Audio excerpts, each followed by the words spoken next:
काँग्रेस मुक्त भारत व्हायला. हो, त्यांनी अख्खी काँग्रेस आपल्या पक्षामध्ये विलीन करून घेतली आहे.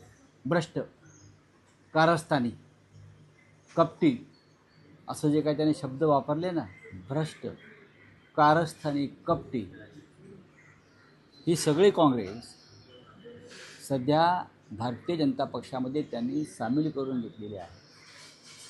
मुळातच त्यांच्या मनामध्ये आणि त्यांच्या रक्तामध्ये भाजपच्या कारस्थान कपट आहे. तसं नसतं तर ज्या पद्धतीनं महाराष्ट्रात हिंदुत्ववादी शिवसेना फोडली, ज्यांचे मोदींवरती प्रचंड उपकार आहेत, ज्या पद्धतीनं शरद पवारांचा राष्ट्रवादी काँग्रेस फोडला, ज्या पवारांचे मोदींवरती उपकार आहेत, असे अनेक पक्ष ज्यांनी मोदींवरती आणि शहांवरती उपकार केलेले आहेत, मेहरबानी केलेली आहे, ते पक्ष तुम्ही फोडले. हे कपट कारस्थान नाही तर. आणि मोदीने कोणता विक्रम केलेला नाही. पंडित नेहरू हे 16 वर्ष पंतप्रधान होते.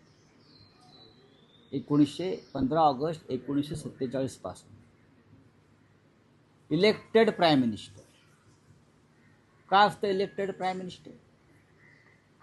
1947 त्यांची नेहरूंची निवड झाली प्रधानमंत्रीपदी आणि त्या मंत्रिमंडळात डॉक्टर बाबासाहेब आंबेडकर, सरदार पटेल होते. ते प्रधानमंत्रीच होते. शपथ घेतली त्यांनी. याचा अर्थ मग ते सरदार पटेलला गृहमंत्री मानत नाहीत देशाचे.